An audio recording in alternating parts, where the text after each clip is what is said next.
আমি আল্লাহর কোরআনে সূরা আনফালের 3খানা আয়াত পড়েছি। এই 3খানা আয়াতের ভিতরে আমার আল্লাহ 5টা পয়েন্ট উল্লেখ করেছেন। এই 3খানা আয়াতের ভিতরে 5টা পয়েন্ট আছে, তবে 5খানা পয়েন্ট যদি বলতে শুরু করি 1.5 থেকে 2 ঘন্টা সময়ের প্রয়োজন হবে। অতি সংক্ষেপে পয়েন্ট কটা আপনাদেরকে দেওয়ার চেষ্টা করব। এবার কোরআন 1 নম্বর পয়েন্টে চলে যাই। বিসমিল্লাহির রহমানির রহিম।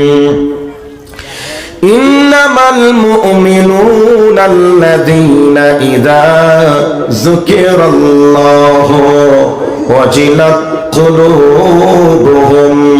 আল্লাহ রাব্বুল আলামিন বলেন, নিশ্চয় তো তারাই মুমিন যারা আমাকে স্মরণ করবে, আর আমাকে স্মরণ করে আমার ভয়ে তাদের অন্তর থরথর থরথর করে কাঁপবে। আমরা যদি কোনো সময় পাপের জোয়ার ভাটায় খেলি, এই অবস্থায় আল্লাহকে মনে করে যদি কোনো সময় আল্লাহর জাহান্নামের কথাকে মনে পড়ে যায়, আর এই অবস্থায় আপনার অন্তরে যদি আল্লাহর ভয় এসে যায়, আর এই অবস্থায় যদি মরে যায়, আমার জায়গাটা কোথায় হবে, কবরে কি হবে, হাসরে কি হবে, এই ভাবনা চিন্তায় যদি আপনার অন্তরে ভয় এসে যায়, কাঁপুনি শুরু হয়ে যায়, লোমের গোড়াগুলি যদি খাড়া খাড়া হয়ে যায়, তাহলে জেনে নেবেন আপনার ভেতরে আল্লাহর ভয় আছে। আর আল্লাহর ভয় যদি থেকে যায়, তাহলে মুমিনের একটা বৈশিষ্ট্য আপনার ভিতরে বিদ্যমান আছে। মানুষ কি বলে, পাপ করছে কেউ যদি বলে, হারে তুই এরকম করছিস, ওই যে তোদের সমাজের মৌলবীরা আসছে বে, পাপ আর করিস না, তখন মানুষ বলে, শালা কি বলছিস বে, আল্লাহকেই ভয় করি না তো মৌলবীকে ভয় করে কি করব? এই ধরনের কথা মানুষ বলে না? বলে। তাহলে আল্লাহকেও ভয় করে না। তো আল্লাহ পাক বলছেন, ইন্নামাল মুমিনুনা আল্লাযীনা ইযা যুকিরাল্লাহ। নিশ্চয়ই মুমিন তো তারাই যারা আমি আল্লাহকে স্মরণ করবে, ওয়াজিলাত কুলুবুহুম, আমাকে স্মরণ করে যাদের অন্তরে আল্লাহর ভয় আসবে। তাহলে আল্লাহর ভয় যদি কারো অন্তরে থেকে যায়, আল্লাহর ভয়ে যদি অন্তর থরথর করে কাঁপে, জানবেন মুমিনের একটা বৈশিষ্ট্য আপনার ভিতরে রয়েছে। 2 নম্বরে চলে গেলাম। আল্লাহ রাব্বুল আলামিন বলেন, ওয়া ইযা তুলিয়াত আলাইহিম আয়াতুহু যাদাতুহুম ঈমানা। আল্লাহ রাব্বুল আলামিন বলেন, যখন তোমাদেরকে কোরআনের আয়াত শোনানো হবে, কোরআনের ব্যাখ্যা বিশ্লেষণ তোমাদেরকে করে শোনানো হবে, যদি তোমরা মুমিন হও, নিশ্চয়ই তোমাদের ঈমান বৃদ্ধি পাবে। কোরআনের ব্যাখ্যা বিশ্লেষণ মানুষ শুনবে না। মানুষ উঠছে, বলছে এগুলি শুনবো না, আগে যা চলছিল সেগুলি শুনবো। আল্লাহ বলছেন, যখন কোরআনের তেলাওয়াত শুনবে, তখন মুমিন যদি হয়, তাহলে তার ঈমান বৃদ্ধি পাবে। আমি যে কথাগুলি বলবো, কথাগুলি যদি অজান্ত হয়, অজানা হয়, আজকে জেনে যাবেন।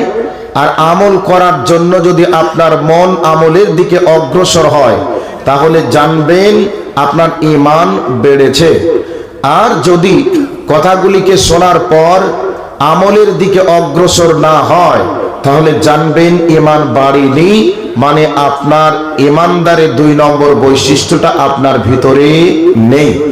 যেমন মোবাইলের ব্যাটারি, যদি ব্যাটারি ঠিক থাকে, ব্যাটারি চার্জ ফুরিয়ে গেলে চার্জ লাগালে ব্যাটারি ফুল হবে। আর যদি ব্যাটারিটা ডাউন হয়, চার্জ দেওয়ার পরেও ব্যাটারি ইজ ফুল দেখাবে, ভিডিও প্লে করবেন, সাথে সাথে বলবে ব্যাটারি ইজ লো। তো আপনাদেরকে যে কথাগুলি বলবো, এই কথাগুলি অজানা, জানার পরে যদি আমলের দিকে মন চাই, তাহলে জানবেন যে আপনার ঈমানের 2 নম্বর বৈশিষ্ট্যটা আপনার ভিতরে আছে। যদি না হয়, তাহলে জানবেন নেই। তো আল্লাহ কি বলছেন এবার শুনুন। وَإِذَا تُلِيَتْ عَلَيْهِمْ آيَاتُهُ زَادَتْهُمْ إِيمَانًا وَعَلَى رَبِّهِمْ يَتَوَكَّلُونَ। আল্লাহ রাব্বুল আলামিন বলেন, মুমিনের 2 নম্বর বৈশিষ্ট্য, তাদের কাছে যখন কোরআনের তেলাওয়াত করা হবে, কোরআনের ব্যাখ্যা বিশ্লেষণ করা হবে, তারা যখন শুনবে আর আমলের দিকে অগ্রসর ভূমিকা পালন করবে, জেনে রাখতে হবে তাদের ঈমান বেড়েছে। আর ঈমান যদি বেড়ে যায় তাহলে জানতে হবে মুমিনের 2 নম্বর বৈশিষ্ট্য তার ভিতরে বিদ্যমান রয়েছে। 3 নম্বর হলো ওয়া আলা রাব্বিহিম ইয়াতাওয়াক্কালুন। আল্লাহ রাব্বুল আলামিন বলেন, মুমিন যখন কোনো কাজ করতে যাবে, মুমিন যদি কোনো সমস্যায় পড়ে যায়, ওই সমস্যা থেকে বাঁচার জন্য, সমাধানের জন্য, বিপদ থেকে উদ্ধারের জন্য পৃথিবীতে কারোর উপরে ভরসা করবে না। ভরসা কেবলমাত্র রব্বুল আলামিনের উপরে করবে। ওয়া আলা রাব্বিহিম ইয়াতাওয়াক্কালুন, কেবলমাত্র আল্লাহ রব্বুল আলামিনের উপরে ভরসা করবে। আমায় এবার আপনাদেরকে ছোট্ট করে একটা ঘটনা জগতে নিয়ে যাই। আল্লাহর নবী মুহাম্মদুর রাসূলুল্লাহ সাল্লাল্লাহু আলাইহি ওয়াসাল্লাম যেদিন মক্কা ছেড়ে মদিনায় হিজরত করলেন, বাড়িটা চতুর্দিক থেকে ঘেরাও করা আছে। কাফেররা পেয়ে গেলে মেরে দিবে, হাড় দিয়ে আলাদা করে দিবে। এইরকম একটা শোচনীয় মুহূর্ত তৈরি হলো। যাই হোক, লম্বা ঘটনা। নবীজি চলে গেলেন, হযরতে আলীকে ডেকেছিলেন, আলী রে, অবস্থা বড় কঠিন হয়ে গেছে, তুমি আমার বিছানায়, আমার বেডের উপরে ঘুমিয়ে যাও, আমি চললাম মক্কা ছেড়ে মদিনার উদ্দেশ্যে, তবে আমার পরেও তোমাকে মদিনায় আসা লাগবে। এরকম অবস্থায় ঘুম কি আসবে? বাড়িতে অস্ত্র নিয়ে দাঁড়িয়ে, আর যাকে খুঁজছে তার বিছানায় তার পোশাক পরে যদি ঘুমাতে বলে, কেউ কি ঘুমাতে পারবে না।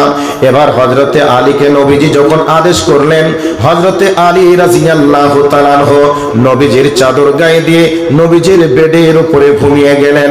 এই অবস্থায় বেঈমান কাফেরেরা মনে মনে ভাবলো, নবী মুহাম্মদ সারা রাতের মধ্যে যদি বাড়ি থেকে বার হয়, সে মসজিদে যাবে, এই অবস্থায় বার হলে তাকে মেরে শেষ করে দিব, বিদায় করে দিব।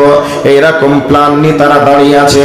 এই করে করে সারা রাত পার হয়ে গেল, নবী মুহাম্মদ বাড়ি থেকে বার হলো না। শেষ পর্যন্ত ঘরের ভিতর থেকে দেখছে যেন হযরতে আলী রাদিয়াল্লাহু তাআলা আনহু বার হচ্ছে। ঘটনা লম্বা। এবার হযরতে আলী রাদিয়াল্লাহু তাআলা আনহুকে আল্লাহর নবী বিছানাতে রেখে আবু বকরকে সঙ্গে নিয়ে গারে সুরের ভিতরে 2-3 দিন অবস্থান করার পরে মদিনায় চললেন। মদিনাতে যাওয়ার পরে এবার বাড়ির চিত্রটা আনসার মুহাজিরদের কাছে ব্যক্ত করলেন। তিনারা শুনলেন। শোনার পরে মনে মনে সবার আনমনের ভিতরে সবার একটা কৌতূহল জেগে উঠল যে হযরতে আলীকে এই মুহূর্তে নবীজি বাড়িতে রেখে এসেছেন, অতএব হযরতে আলীকে জীবনে যদি দেখতে পাই, হযরতে আলীকে ওই রাতের ঘটনাটা শোনাবো, ঘটনাটা শুনবো যে আলী রে, তোমার বাড়ির চতুর্দিকে অস্ত্র নিয়ে দাঁড়িয়ে রাসূলের বেডের উপরে তোমাকে রাত থাকতে বলেছিল, তবে বলো ওই রাতটা তোমার কেমন ভাবে কেটেছিল, তুমি বলো। এই কথাটা জিজ্ঞাসা করব। এবার আল্লাহর হযরতে আলী রাদিয়াল্লাহু তাআলা আনহু মক্কা থেকে মদিনায় যখন চলে গেলেন, সাহাবায়ে কেরাম আলাইহিম আজমাইনরা একত্রিত হয়ে হযরত আলীকে জিজ্ঞাসা করলেন, ভাই আলী, তুমি বলো তো ওই রাতের ঘটনাটা তোমার কেমন ছিল, ওই রাতটা কেমন পার হয়েছিল, তুমি বলো। হযরত আলী বললেন, কোন রাত? হযরতে আলী রাদিয়াল্লাহু তাআলা আনহুকে বলছেন, ওই হিজরতের রাতের ঘটনা। এই অবস্থায় হযরতে আলী রাদিয়াল্লাহু তাআলা আনহু আল্লাহর সাহাবীদেরকে বললেন, ভাই রে, আমি আল্লাহর উপরে ভরসা রেখে আল্লাহর নবীর বিছানার উপরে ঘুমিয়েছিলাম, কোনো টেনশন না করে রাত পার হয়ে গেছে। তাহলে এর নাম হচ্ছে আল্লাহর উপরে ভরসা। যা হবে উপরওয়ালার পক্ষ থেকে হবে, এই ভাবনা চিন্তা করবে একজন মুমিন। ওয়া আলা রাব্বিহিম ইয়াতাওয়াক্কালুন। আল্লাহ রাব্বুল আলামিন বলছেন, মুমিনেরা কেবলমাত্র আল্লাহর উপরেই ভরসা রাখবে। কেমন ভরসা? আলী থেকে একটা দিলাম, আর একটা ছোট্ট করে বলে দিই, আল্লাহর নবী হযরতে আবু বকর রাদিয়াল্লাহু তাআলা আনহুকে নিয়ে গারে সুরের ভিতরে আত্মগোপন করে আছেন। এক নয়, দুই নয়, জমিন থেকে 5,500 কিলো, 5,000 মিটার বা 5,000 ফুট উঁচু পাহাড়, ওই পাহাড়ের উপরে আল্লাহর নবী এবং হযরতে আবু বকর ওই গারে সুরের ভিতরে আছেন। কাফের বেঈমান নাম খোঁজাখুঁজি করতে করতে ওই জায়গাতে পৌঁছে গেছে। হযরতে আবু বকর তিনি দেখছেন গর্তের ভিতর থেকে, দেখছেন পা গুলি দেখা যাচ্ছে, তারা যদি একটু উকি মারে, কাত হয়ে যদি দেখে নেয়, তাহলে আমাদেরকে আর বাঁচাবে না, শেষ করে দিবে।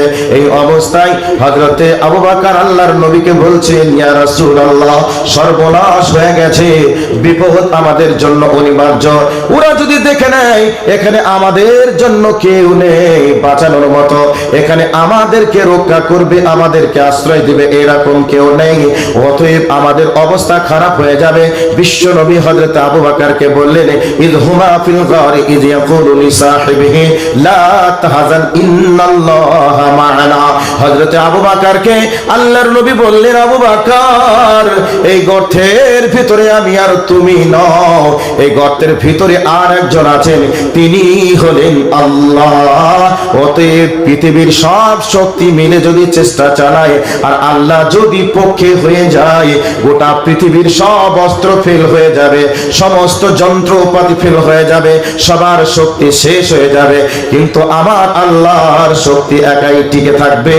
আল্লাহ রাব্বুল আলামিন বলছেন, ওয়া আলা রাব্বিহিম ইয়াতাওয়াক্কালুন। মুমিনের 3 নম্বর বৈশিষ্ট্য হবে মুমিনরা আল্লাহর উপরে ভরসা রাখবে। শরীর খারাপ হলে বলি, ডাক্তার বাবু আপনি ছাড়া কেউ নেই, আপনি ছাড়া কেউ নেই, আপনি একটু ভালো করে দেখুন। ভালো হয়ে গেলে আবার বলে, ওই ডাক্তারটা ভালো বলেই আজকে আমার ছেলেকে ফিরিয়ে পেলাম। এইরকম আকীদা আজকে আমরা আহলে হাদিস ঘরের মানুষদের কাছ থেকে পাই।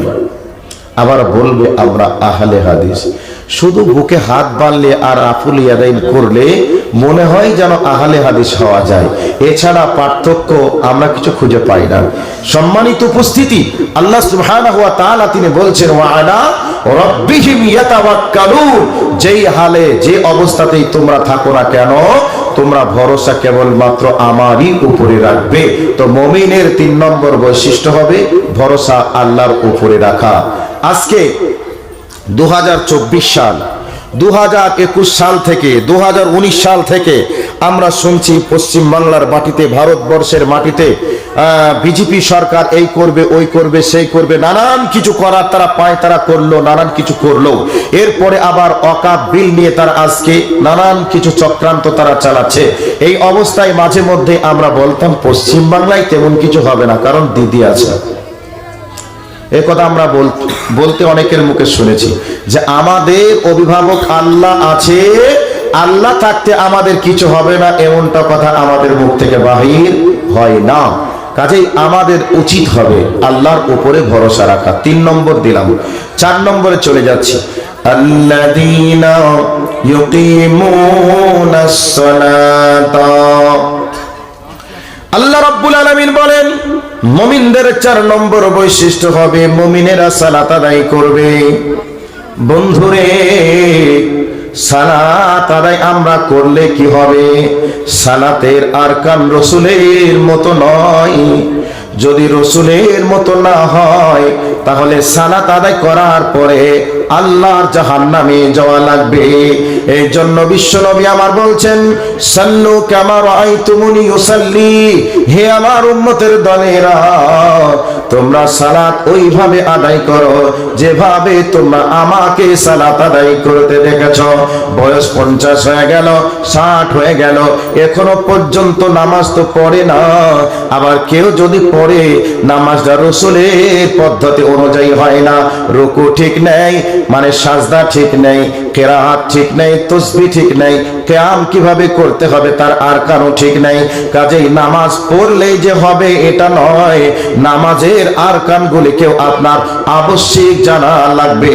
এই জন্য আল্লাহ রাব্বুল আলামিন বলছেন, আল্লাযীনা ইউকিমুনাস সালাতা। আল্লাহ রাব্বুল আলামিন বলছে, বান্দা তোমরা সালাত কায়েম করবে, সালাত প্রতিষ্ঠিত করবে। বাড়ির পিতা একজন অভিভাবক, চারটা ছেলে বাড়িতে আছে, বৌমা আছে, নাতিপতি আছে। রাতের অন্ধকারে ঘুম থেকে যখন ওঠে আস্তে করে কল টিপে টিউবওয়েলের পানি নেয়, যাতে করে বৌমার ঘুম না ভাঙে, নাতির ঘুম না ভাঙে, ছেলের ঘুম না ভাঙে। এইরকম ভাবে আস্তে করে উঠে উজু বানিয়ে সুবহানাল্লাহ সুবহানাল্লাহ করতে করতে মসজিদে চলে গেল। এদিকে ছেলে ঘুমিয়ে আছে, মেয়ে ঘুমিয়ে আছে, বৌমা ঘুমিয়ে আছে, নাতিরা ঘুমিয়ে আছে।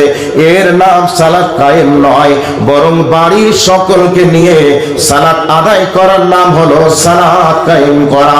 আল্লাহ পাক বলছেন আল্লাযীনা ইউকিমুনাস সালাতা, তোমরা সালাত কায়েম করবে। এটা হচ্ছে মুমিনের 4 নম্বর বৈশিষ্ট্য।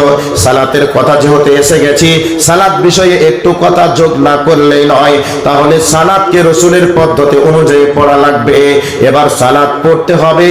আল্লাহ রাব্বুল আলামিন বলছেন ইন্নাস সালাতা কানাত আলাল মুমিনিনা কিতাবাম মাওকুতা। আল্লাহ পাক বলছেন আমি আল্লাহ তোমাদের জন্য নামাজের সময় নির্ধারণ করে দিয়েছি।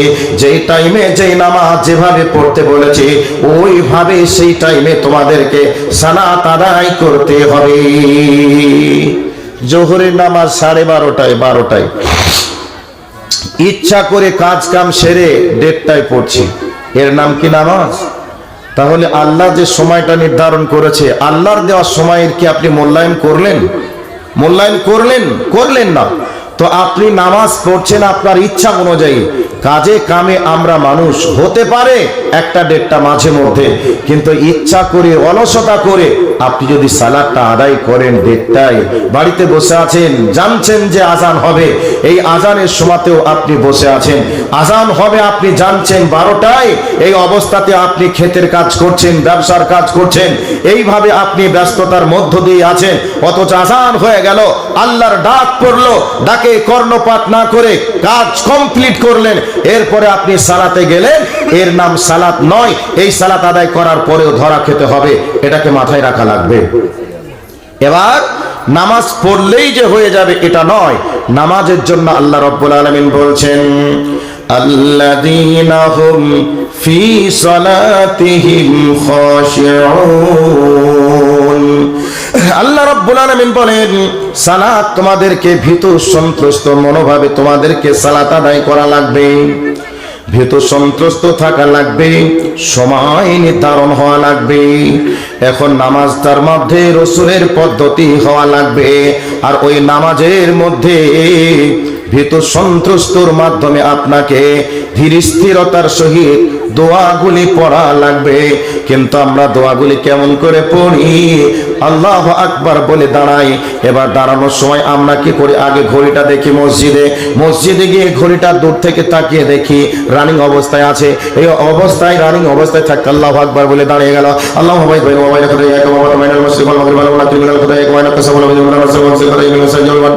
এরকম বলে দাঁড়িয়ে গেলাম। এবার কি বললাম? আলহামদুলিল্লাহ রাব্বিল আলামিন আর রহমানির রহিম। ঝড়ের গতিতে 5G স্পিডে নামাজে দাঁড়িয়ে গেলেন। জেনে নেন ওই নামাজের ভিতরে একগ্রতা নেই, ওই নামাজের ভিতরে ধীরস্থিরতা নেই, ওই নামাজের ভিতরে খুশু নেই। কিন্তু নামাজ পড়তে হবে ধীরস্থিরতার সহিত, খুশুর সহিত। মনে করে নিন আপনার আজকের জালসাতে আমাদের বড় ভাই জয়নুদ্দিন কাসিমি সাহেব বসে আছেন। ওনাকে গিয়ে যদি আমি বলি ভাই আমাকে 50টা টাকা দেন, তাড়াতাড়ি আমাকে যেতে হবে, এক্ষুনি না করে যেতে হবে, বাস ধরতে হবে, তাড়াতাড়ি 10টা টাকা দেন, 10টা টাকা দেন, এরকম করে যদি আমি বিরক্ত দেখাই, ব্যস্ততা দেখাই, আর উনি যদি একটা কাজে ব্যস্ত থাকেন, কারোর সঙ্গে গল্প করছেন, এই অবস্থায় আমি যদি বার বলি, এই অবস্থায় উনি বলবে তুই টাকাটা কি আমার কাছে রেখে গিয়েছিলি যে তো আমাকে এইভাবে ব্যস্ততার মধ্যে টাকা চাইবি, আর তোকে এই ব্যস্ততার মধ্য দিয়ে টাকাটা দিয়ে দেবো, অসম্ভব, তোকে দিতে পারবো না, তুই চলে যা। এমন কথা বলবে কি বলবে না? বলবে। আর ওনাকে গিয়ে যদি বলি বড় ভাই আমার কাছে টাকা নেই, আমি এসেছিলাম জালসা করতে, জালসা কমিটি আমার সঙ্গে ভালো ব্যবহার করে নাই, টাকা আমাকে দেয়নি, অতএব আমাকে বাড়ি যাওয়া লাগবে, দয়া করে আপনি আমাকে 10টা টাকা দেন, আমি যাতে করে বাড়ি যেতে পারি। এরকম কথা বলার পরে উনি বলবেন ভাই তোমার কি 10টা টাকা দিয়ে যাওয়া হবে? আমি বলবো না ভাই, না হলেও চেষ্টা করে দেখবো। না ভাই 10 টাকা নয়, তুমি আরো কয় টাকা নাও দিয়ে নিয়ে চলে যাও। এরকম কথা বলবে কি বলবে না? বলবে। কিন্তু বন্ধুরে নামাজের মধ্যে যখন আল্লাহকে ব্যস্ত দেখাবেন, ওই ওই নামাজটা আল্লাহর দরবারে কবুল হবে না। ওই নামাজ পড়ার পরে আপনার পাপের পাহাড় আপনার আমলনামাতে জমা হবে।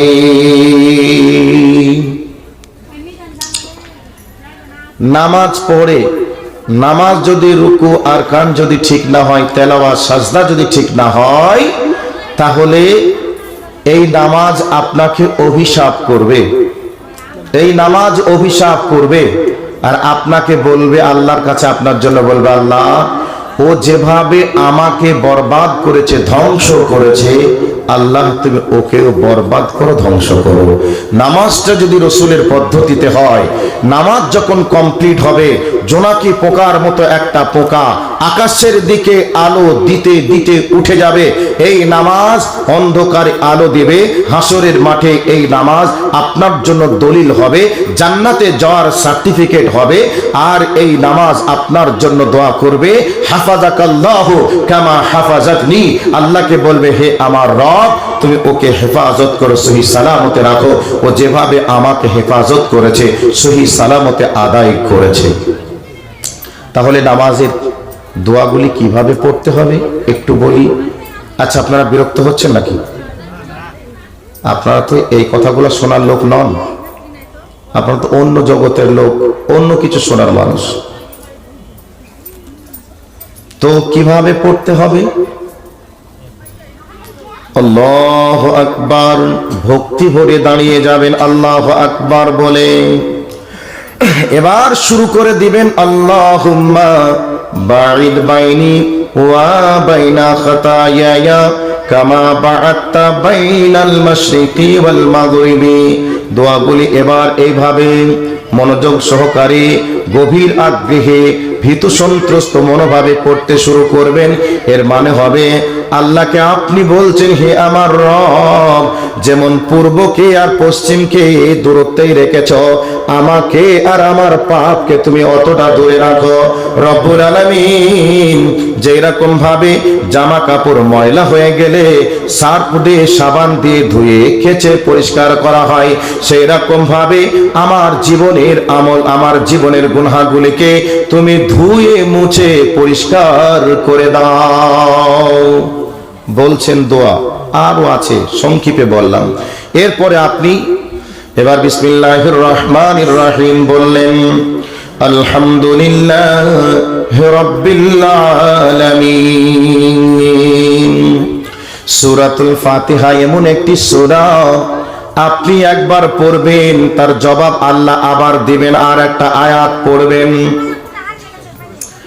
আপনি একা একই পড়বেন, জামাতে পড়বেন, ওই অবস্থায় আমাদের মাবুদ ফেরেশতাদেরকে সঙ্গে নিয়ে তিনি পড়তে শুরু করবেন। আমরা বলি আলহামদুলিল্লাহি রাব্বিল আলামিন। এর মানে হলো, সমস্ত প্রশংসা বিশ্বজাহানের মালিক রব্বুল আলামিনের জন্য। তখন ফেরেশতাদের সঙ্গে আল্লাহ রব্বুল আলামিন বলেন, হামিদানি আব্দি, আমার বান্দারা আমার প্রশংসা আদায় করেছে। আমি যে গোটা পৃথিবীর মালিক, আমার বান্দারা স্বীকার করেছে, তোমরা সাক্ষী থেকো। এবার আমরা বলি আর রহমানির রহিম, পরম করুণাময় অসীম দয়ালু আল্লাহর নামে। এবার আমরা যখন এভাবে পড়ছি, ফেরেশতাদের সঙ্গে বা ফেরেশতাদের সামনে আমাদের রব বলেন, আসনা আলাইয়া আব্দি, আমার বান্দারা স্বীকার করেছে, আমার মহানত্ব বর্ণনা করেছে, আমি যে পরম করুণাময় অসীম দয়ালু, আমার বান্দারা স্বীকার করেছে, তোমরা সাক্ষী থেকো। এরপরে আমরা বলি মালিক ইয়াউমিদ্দিন। আমরা যখন বলি হে রব্বুল আলামিন, কিয়ামত দিবসের মালিক কেবলই মাত্র তুমি, এই অবস্থায় ফেরেশতারা আল্লাহর কাছে, আল্লাহ রব্বুল আলামিন ফেরেশতাদের সামনে বলেন, মান জাদ্দানি আব্দি, আমার বান্দারা আমার মর্যাদাকে স্বীকার করেছে। কিয়ামতের কঠিন দিন চলবে, ওই কিয়ামতের ময়দানে কেউ মালিক হবে না, আমার বান্দারা আমাকে মালিক বলে স্বীকার করেছে, অতএব তোমরা সাক্ষী থেকো। এবার আমরা এতক্ষণ ধরে প্রশ্ন প্রশংসা করছি, এরপরেও আমরা বলছি ইয়াকা নাবুদু ওয়া ইয়াকা নাস্তাইন। রব্বুল আলামিন, আমরা কেবলই তোমারই ইবাদত করি আর তোমারই কাছে সাহায্য চাই। এই কথাটা যখন আমরা বলি, এবার রব্বুল আলামিন আমাদেরকে বলেন, তোরা বল বল বল, এতক্ষণ ধরে তোরা আমি যে গোটা পৃথিবীর মালিক, আমারই প্রশংসা এরা তোরা স্বীকার করছিস, এরা তোরা বলছিস, এবং আমি পরম করুণাময় অসীম দয়ালু, আমি কিয়ামত দিবসের মালিক আর আমারই ইবাদত করিস, আমার কাছে সাহায্য চাস। তবে বল বল বল, তোরা আমার কাছে কিসের সাহায্য চাস, কি চাস তোরা বল। এখন আমরা এই অবস্থায় বলি ইহদিনাস সিরাতাল মুস্তাকিম, আল্লাহ গো আমাদেরকে তুমি সরল সোজা পথ দেখাও, হিদায়াতের রাস্তা দেখাও। আল্লাহকে আমরা বলছি এগুলি, আল্লাহ সেই পথের পথিক বানাও যে পথের পথিক সাহাবীরা হয়েছে, নবীরা হয়েছে, পুরস্কার প্রাপ্ত হয়েছে। আল্লাহ আমাদেরকে সেই পথের পথিক তুমি বানাও। এইরকম করে আমরা নামাজের মাধ্যমে বলি, নামাজের মধ্যে বলি, আর নামাজে যখন আমরা বলবো এই আগ্রহ নিয়ে ভীতু সন্ত্রস্ত মনোভাবে ধীরে সুস্থে যদি আমরা বলি, আমাদের রব আমাদের সালাতকে কবুল করবেন। তাহলে মুমিনের 4 নম্বর বৈশিষ্ট্যের কথা আলোচনা করছিলাম, যে মুমিনদের 4 নম্বর বৈশিষ্ট্য হবে তারা সালাত আদায় করবে। 5 নম্বর হবে ওয়ামিম্মা রাযাকনাহুম ইউনফিকুন, মুমিনদেরকে আল্লাহ যে সম্পদ দিয়েছেন এই সম্পদের মধ্যে থেকে তারা আল্লাহর রাস্তায় খরচ করবে, দান করবে। তাহলে আজকেও একটা দান করার জায়গা আপনারা পেয়েছেন। তো মুমিন হতে গেলে এই 5টা বৈশিষ্ট্য হওয়া লাগবে। তো এবার এই 5টা বৈশিষ্ট্যের কথা আলোচনা করে রব্বুল আলামিন এবার বলছেন উলাইকা হুমুল মুমিনুনা হাক্কা। আল্লাহ রব্বুল আলামিন এই 5খানা গুণ বৈশিষ্ট্যের কথা আলোচনা করার পরে এবার তিনি সার্টিফিকেট দিচ্ছেন, বলছেন এই 5খানা গুণের গুণান্বিত ব্যক্তি যারা হবে আমি আল্লাহ তাদের জন্য বলছি উলাইকা হুমুল মুমিনুনা হাক্কা। আমি আল্লাহ তাদের জন্য ঘোষণা করলাম, সার্টিফিকেট প্রদান করলাম, তারাই হলো প্রকৃত পক্ষে মুমিন। এবার বলবেন মুমিন তো হলাম, তাহলে মুমিন হয়ে কি হবে?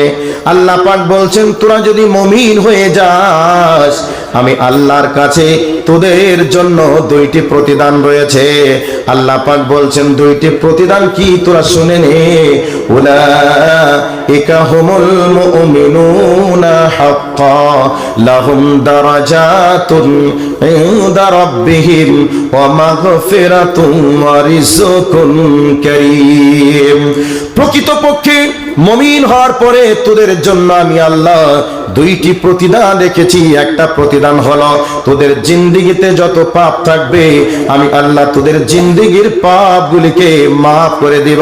জোরে বলুন সুবহানাল্লাহ। এবার 2 নম্বর পুরস্কারটা আল্লাহ রাব্বুল আলামিন বলেন, আল্লাহ রাব্বুল আলামিন বলেন ওয়া রিজকুন কারীম, আমি আল্লাহ তোমাদেরকে সম্মানের রিজিক দেব। দুনিয়াতে তো দিয়েছে সম্মানের রুজি, আখিরাতে তো দিবে সেটা আলাদা। দুনিয়াতে কত সম্মানের রুজি দিয়েছে দেখেন। আমরা গরু খাই, গরুর মাংস খাই, গরুর দুধ খাই, আর এই পৃথিবীতে এমনও কিছু মানুষ আছে যারা গরু পালন করার পরে তারা গরুর মুত খায়, গরুর গোবর খায়। এর থেকে সম্মান দুনিয়াতে কি নেবেন? এরপরে আখিরাতে তো মুমিনদের জন্য সবই পড়ে আছে। এর থেকে বড় সম্মানের আর কি পেতে চাই আমরা, তাই না? তারা মুত খাচ্ছে, গোবর খাচ্ছে, আর আমরা দুধ খাচ্ছি আর মাংস খাচ্ছি। জান্নাত তো আছে আছে, জান্নাতুল ফেরদাউস, সে কথা তো বলতে গেলে অনেক সময়ের প্রয়োজন। কাজেই 5টা পয়েন্ট নিয়ে কথা বলবো বলেছিলাম। 5টা পয়েন্টের কথা আলোচনা করতে গেলে মোটামুটি 1.5 থেকে 2 ঘন্টা সময় লাগে। তো আজকে যেহেতু ভাঙা মজলিসে বক্তব্য দিতে উঠেছি, তো 12টা পর্যন্ত আপনাদের শেষ টাইম ছিল। কর্তৃপক্ষের পক্ষ থেকে 12টা হলে ছেড়ে দিবে, আর এখন 12টা বেজে 18 মিনিট, মানে 18 মিনিট টাইম ওভার হয়ে গেছে। তো মুমিনের 5টা বৈশিষ্ট্যের কথা আলোচনা করলাম। এই 5টা বৈশিষ্ট্য যদি আমাদের ভিতরে এসে যায়, আল্লাহ নিজে সার্টিফিকেট প্রদান করছে তোমরা হলে প্রকৃত মুমিন। আর মুমিন যদি হয়ে যাও তোমাদের জন্য 2টি সংবাদ, একটা হলো তোমাদের জিন্দেগির পাপগুলিকে আমি রাখবো না, মাফ করব, আর 2 নম্বর হলো তোমাদেরকে সম্মানে রুজি দেব। তো আজকে নগদ রেজাল্ট পাওয়ার জন্য একটু টেস্ট করে দেখি। মুমিনের 5 নম্বর বৈশিষ্ট্য, মুমিনেরা আল্লাহ রাস্তায় দান করবে। 5,000 চাইবো না, 2,000 চাইবো না, 1,000 চাইবো না, 500 চাইবো না। 10, 20, 50, 100, 200 যার কাছে যা আছে, মা বোন থেকে নিয়ে শুরু করে সবার কাছে বলবো 10, 20, 50 যদি থেকে যাই, আর আল্লাহকে বলবেন, আল্লাহ প্রকৃত মুমিনের ট্রেনিংটা আমরা নগদ পেলাম, আর নগদ ট্রেনিং এর নগদ আমলটা শুরু করলাম। মুমিনের 5 নম্বর বৈশিষ্ট্য দান করা। আমরা 5 নম্বর বৈশিষ্ট্য হিসাবে, আমার কাছে 20 টাকা ছিল, 50 টাকা ছিল, 100 টাকা ছিল, আল্লাহ তোমার নবীর মাদ্রাসাতে দিলাম, আমাকে তুমি প্রকৃত মুমিন হিসাবে কবুল করে নিও। আল্লাহ আখিরাতে তুমি জান্নাতুল ফিরদাউস নসিব করো। এই নিয়াতে যার কাছে যা আছে আপনারা একটু আল্লাহর হস্তে দেন, তাহলে বোঝা যাবে যে মুমিন হিসাবে ইমানি ব্যাটারিতে একটু হলেও চার্জ হয়েছে।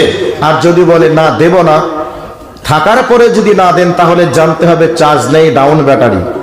আর যদি নেই, দেওয়া হয়ে গেছে, তাহলে জোর আপনাদেরকে করব না। যদি কিছু থাকে দেওয়ার মতো, আপনারা আল্লাহর হস্তে দেন। একজন 200 টাকা দিয়েছে, আর একজন 500 টাকা দিয়েছে, আর একজন 500 টাকা হয়তো মাওলানা শিহাবুদ্দিন সাহেব মা বাবার জন্য 50 টাকা দিয়েছে। আল্লাহ ওনার দানকে তুমি কবুল করে নাও, ওনার মা বাবাকে তুমি জান্নাতি মেহমান বানাও। আয় আল্লাহ ওনার ছেলে মেয়েগুলিকে দিনের জন্য কবুল করো, ওনাকে তুমি শিফায়ে কামিলা আজেলা তুমি দান করো। আমিন, আল্লাহুম্মা আমিন। আলামিন ভাটুল মিশন ডাইরেক্টর 1000 দিলেন। আর জয়নুদ্দিন সাহেব আলামিন মিশনের ডাইরেক্টর ভাই আমার 1000 টাকা দিয়েছেন। মাশাআল্লাহ, জাযাকাল্লাহ খায়রান জাযা ফিদ দুনিয়া ওয়াল আখিরা। আল্লাহ ওনার মেধা প্রজ্ঞাকে তুমি বাড়িয়ে দাও, ওনাকে তুমি দ্বীনের খাদেম হিসেবে আরো কবুল করো, ওনাকে তুমি শিফায়ে কামিলা আজেলা তুমি দান করো, সমস্ত শয়তানের কুচক্র থেকে বাঁচা।